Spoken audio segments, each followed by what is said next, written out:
यदि कसैले हुकुमवासी भएर जग्गा सरकारी जग्गा बेचबिखन गरेर चाहिँ नि भाडामा लगाएर खाएको रहेछ भने उनीहरूलाई कारबाही गर्नुपर्छ सरकारले, होइन? जो चाहिँ सुकुम्बासी नै साँच्चै नै गरिब दुखी रहेछन् भने उनीहरूलाई तपाईँको व्यवस्थित गर्नुपर्छ, पुनर्वासको व्यवस्थापन गर्नुपर्छ भन्ने हाम्रो तपाईँको छैन के अरे स्पष्ट माग छ।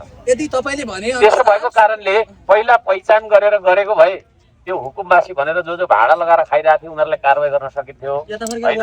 र चाहिँ जो पीडित थिए त्यो पीडितलाई चाहिँ न्याय दिन सकिन्थ्यो। अब एकैचोटि आएर भत्काइदियो। अब हुकुमवासी भनेर त तपाईँहरूले भनिराख्नु भएको छ, उनीहरू पनि उन्मुक्ति भएर अब उन्मुक्त भए नि त, मुक्ति पाएर उनीहरू भागिहाले। त्यसले गर्दाखेरि त्यस्ता मान्छेलाई कारबाही गर्न अप्ठ्यारो भयो नि त। अब डोजर चल्ने भन्ने कुरा जुन छ व्यवस्थापनको नीतिमा लाग्नुपर्छ सरकार भन्ने होइन, विस्थापन भन्दा व्यवस्थापनको नीतिमा लाग्नुपर्छ। जो हुकुमवासी छन्, जो सुकुमवासी छन्, होइन, त्यसलाई पहिचान गर्नुपर्छ सरकारले। जो हुकुमवासी हुन् उनीहरूलाई कारबाही पनि गर्नुपर्छ। अब यसरी एक्कासी आएर डोजर लगाउँदाखेरि चाहिँ थाहा भएन के को चाहिँ हुकुमवासी को चाहिँ सुकुमवासी भन्ने नै थाहा भएन। त्यसले गर्दाखेरि कारबाहीमा पर्नुपर्ने मान्छेहरू पनि उन्मुक्ति पाएर भागे होला भन्ने कुरा पनि हो। र पीडितहरू चाहिँ तपाईँको छैन विस्थापित भए भन्ने हाम्रो पहिचान गरेर उहाँहरूले व्यवस्थापन गर्छौँ भन्ने भएको छ। त्यो पहिला गर्नुपर्थ्यो कि सुरुमा चाहिँ उहाँहरूले डोजर चलाउनु भयो। त्यस पछाडि जुन छ नि, होइन, अहिले हामी सेल्टर पनि जान्छौँ। तपाईँहरूलाई सेल्टरमा प्रवेश छ? अहिले अलिकति असहज छ।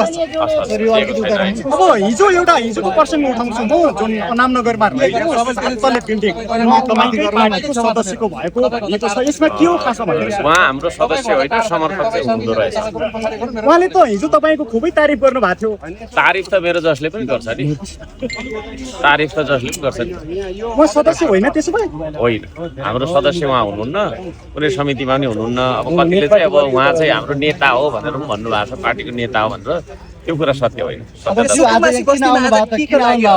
अवलोकनको लागि आएको, अवलोकनको लागि बस्तीमा रहेका आमा बुबाहरूले न्यायको महसुस गर्नु अवलोकनमा आएको म।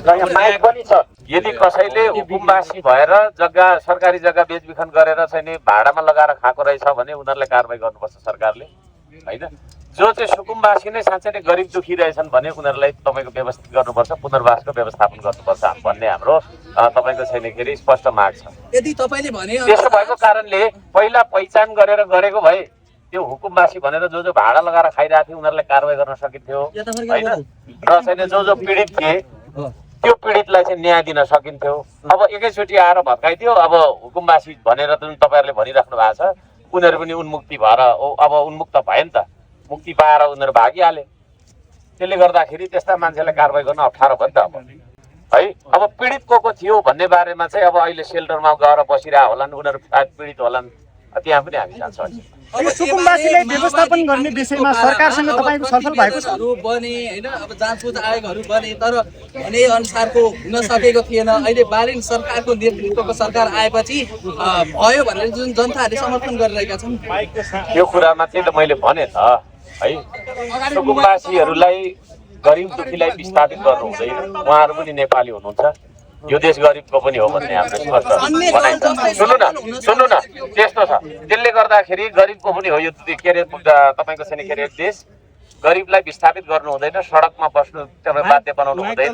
गरिबको लागि तपाईँको छैन वासस्थानको व्यवस्था सरकारले गर्नुपर्छ भन्ने हाम्रो माग हो। जो जसले जग्गा तपाईँको चाहिँ अपचलन गरेका थिए, कसले के गरेका थिए, उनीहरूलाई त कारबाही गरिनुपर्छ भन्ने हाम्रो माग छ नि। तपाईँले प्रधानमन्त्री बालेन्द्र शाहको पनि राजीनामा माग्नुभयो, सम्भवतः सुकुम्बासी बस्तीमा डोजर लागेपछि होला। कारण के हो भनिदिनुहोस्? मैले भनिरहेको छु त, त्यो मैले भनिरहेको छु, स्पष्ट छ कुरा, स्पष्ट छ कुरा के स्पष्ट छ भन्दाखेरि गाली गलौज त जति गर्दा पनि भइगयो त, के भएर गाली गलौज गर्ने, गाली र ताली, यो त्यो कुरा कुन ठुलो कुरो भयो? त्यो त भइरहन्छ नि, ठुलो कुरो होइन। सुन्नु न, यति कुरा हो। त्यही त, त्यो अब गरिब दुखीलाई पुनर्वासको व्यवस्था सरकारले गर्छ होला नि त, होइन? गर्नुपर्छ भन्ने हाम्रो माग। उचाल्ने काम गरे, उचालेर कहाँ बोकेँ मैले बोकेको छैन। मैले कसैलाई बोकेको छैन, बोक्न म सक्दिनँ पनि, बोक्न आवश्यक पनि छैन अहिले नेपालीले। यस्तो छ, गरिब दुखीलाई यो देशमा बस्ने अधिकार हुनुपर्छ, हाम्रो माग त्यो हो है। र यसरी चाहिँ तपाईँको चाहिँ सरकारले पहिला छानबिन गरेर यो कारबाही अगाडि बढाउँदाखेरि हुन्थ्यो, तर छानबिन नगरिकन सरकार सिधै एक्सनमा आयो। त्यो कुराप्रति हाम्रो आपत्ति हो। हिजो पनि थियो, आज पनि छ, भोलि पनि रहन्छ। तपाईँ यो जुन स्थानमा आउनु भएको छ यहाँ अब पार्क बन्दैछ, सम्याउने काम भइराखेको छ, पार्क उहाँले बन्दैछ। देख्नु खोज्नु भएको छ हो। ओके, पार्कको डिपिआर ल्याउँछ होला नि त सरकारले। कस्तो पार्क ल्याउँदै रहेछ तपाईँलाई थाहा भयो? अब पार्क बन्दैछ भन्ने हामीले नम्बर जानकारी पायौँ। ओके, यहाँबाट तपाईँको चाहिँ विस्थापित परिवारको अवस्था के छ पत्रकारले बुझ्यो? उहाँलाई बुझ्नुभयो? सेन्टरमा ओके, हामी अब त्यहाँ जान्छौँ ल। अब यहाँ त कोही पीडित हुनुहुन्न नि? के हुनुहुन्छ? सम्भवतः यहाँ कोही पीडित हुनुहुन्छ भने बात मारौँ, नत्र के तपाईँहरूले घेरेर खोइ हिँड्नै भयो। ल म यसो जान्छु, छोडिदिनुहोस् है त ल। तपाईँले यता आउनु।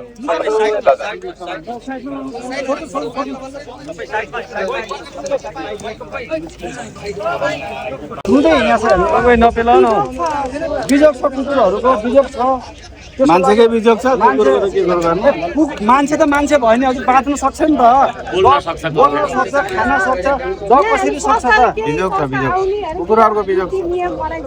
रुँदै हिँडिरहेको छ नि, हेर्नु खटिरहेको छ। तपाईँहरू चाहिँ कुनै संस्था कि व्यक्तिगत भनौँ, संस्था पनि संस्थै हो। सारा जनावर उद्धार केन्द्र चाहिँ एकदम लागि परिरहेको छ। संस्थाको नाम चाहिँ के हो? उहाँ चाहिँ हामी सारा जनावर उद्धार केन्द्र अहिले यो विगत उहाँको नम्बर लिइराख्नु न। त्यसपछि हजुर उहाँको नम्बर यति चाहिँ हजुरले चाहिँ गरिदिनु पर्यो।